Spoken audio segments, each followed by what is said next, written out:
l'ancêtre, mais un précurseur de quelqu'un, qui est quelqu'un à la fois de fabuleux et de malicieux, c'est la raison pour laquelle j'ai mis cette photo, qui s'appelle Jean Piaget. Jean Piaget, 1896-1980, Jean Piaget qui est le grand fondateur de ce qu'on appelle aujourd'hui la psychologie cognitive. Jean Piaget, dont le maître mot, c'est « tout apprenant est un constructeur ». Constructeur. Alors il ne dit pas « l'élève peut construire lui-même et tout seul ses propres savoirs ». Ça, c'est l'illusion de Jacotot.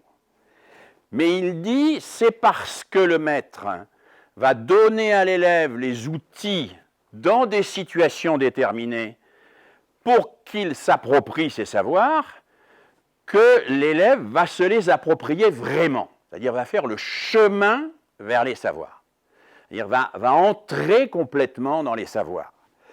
Quand Piaget dit « tout apprenant est un constructeur », il ne dit pas « c'est un constructeur sans matériaux », il ne dit pas « c'est un constructeur sans guide », il ne dit pas « c'est un constructeur sans maître même ». Il dit « c'est un constructeur au sens où pour qu'il s'approprie les savoirs, il faut qu'il, dans sa tête, recomprenne ce en quoi ces savoirs sont des outils de compréhension du monde. » Et quand il dit ça, Piaget, il dit des choses qui sont directement dans le droit fil des fondateurs de notre école républicaine. Jules Ferry, Ferdinand Buisson, l'auteur du célèbre dictionnaire de pédagogie et d'instruction primaire qui paraît au moment de la création de l'école républicaine. Ferdinand Buisson qui dit que la laïcité, c'est la capacité pour une société, donc pour un maître dans sa classe, à aider les enfants à distinguer le croire et le savoir. Alors ça, c'est un peu bizarre pour nous. Le croire et le savoir. Alors à l'époque, le croire, c'est la religion, et le savoir, c'est la science. Hein? Mais ce n'est pas simplement la religion, c'est aussi toutes les superstitions, mais c'est aussi toute une série de croyances, bon, qui sont des croyances dont Ferdinand Buisson pense qu'elles sont légitimes. On a le droit de croire des choses. On a le droit même de croire des choses invraisemblables. Par exemple, j'ai le droit de croire que je vais me réincarner dans une grenouille. Nous pourrions être quelques-uns dans la salle à être convaincus que nous allons nous réincarner dans une grenouille. Nous pourrions fonder un club, un site internet, une revue, un parti politique, nous présenter aux européennes. Hein, il y en a déjà 33, après il y en a 34. Hein. Les gens qui vont se réincarner dans une grenouille. Alors je vous fais remarquer que aucun d'entre vous ne peut me prouver que j'ai tort. C'est-à-dire que vous avez beau mobiliser toute votre énergie, toute votre démonstration, vous ne me prouverez pas que je ne vais pas me réincarner dans une grenouille. Hein. Mais moi, je ne peux pas non plus vous prouver que je vais me réincarner dans une grenouille. Donc l'affirmation « je vais me réincarner dans une grenouille », elle n'est ni vraie ni fausse, puisque je ne peux pas prouver qu'elle est vraie, je ne peux pas prouver qu'elle est fausse. Donc c'est une croyance, dit Ferdinand Buisson. Enfin, il ne parle pas de cet exemple-là, c'est moi qui l'ai pris. Mais il dit il y a des croyants. Bon, les croyances, on ne peut pas prouver que c'est vrai, on ne peut pas prouver que c'est faux. Mais les croyances, l'école, ça n'occupe pas, dit Buisson. Elle va s'occuper des savoirs. Et c'est quoi un savoir? C'est quelque chose dont on peut prouver que c'est vrai. Et c'est quelque chose qu'on va devoir enseigner comme un savoir et non comme une croyance. C'est à ce moment-là que Ferdinand Buisson parle de quelque chose qui aujourd'hui nous paraît totalement désuet, mais qui en réalité n'est pas aussi désuet que ça, si on sort un petit peu du vocabulaire de l'époque, qui est la leçon de choses. Hein.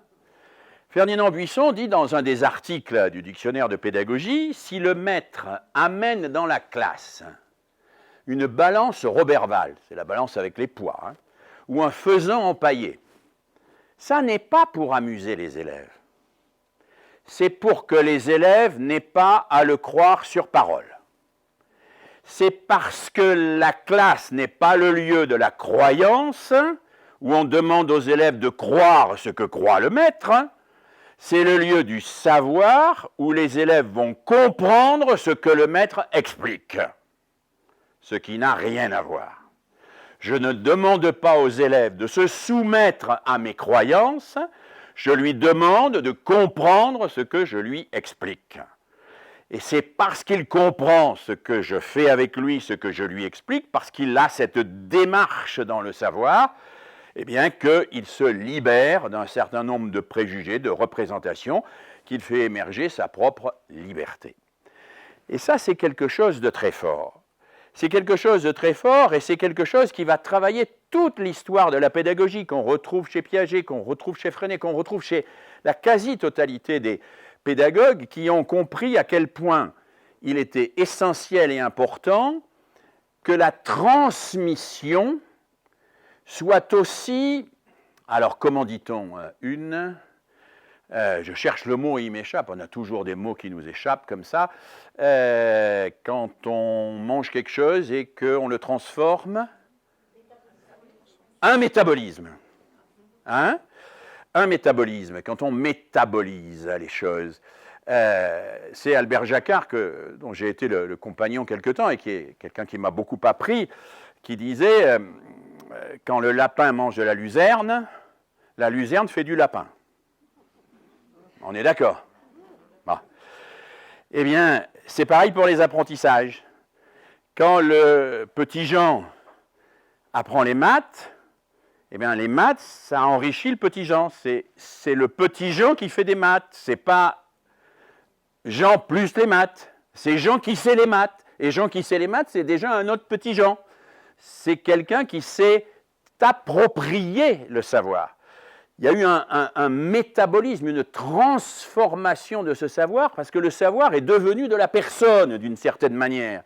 Et c'est ce mouvement-là qui constitue l'apprentissage au sens vrai. Apprendre, c'est pas répéter. Apprendre, c'est pas obéir à des ordres. Apprendre, c'est pas être dans le conditionnement, hein, comme les chiens de Pavlov qui salivent au moment où la cloche sonne. Apprendre, c'est s'incorporer quelque chose pour devenir différent une fois qu'on le sait.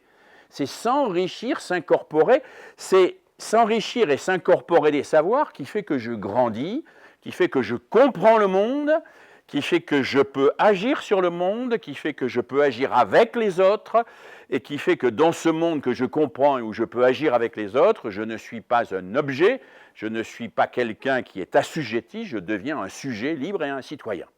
Je deviens donc quelqu'un dont le savoir qu'il s'est approprié a permis de grandir, il s'en est nourri. Il s'en est nourri. Et je crois que ce qu'il y a dans la psychologie de Piaget, c'est cela. Tout apprenant est un constructeur, non pas au sens où tout élève peut se passer du maître, mais au sens où, pour qu'il apprenne vraiment, il faut qu'il construise, il faut qu'il agisse. Il faut que ça travaille dans sa tête. Ça travaille dans sa tête. Il faut qu'il voit, qu'il observe, qu'il expérimente. Alors Freinet dira qu'il tâtonne, c'est-à-dire qu'il essaye, qu'il échoue, qu'il recommence, qu'il améliore, parce que c'est ce mouvement-là qui est au cœur du développement de la personne, du développement du sujet. Et on a dit tellement de sottises sur ces questions-là que il faut absolument rectifier les représentations.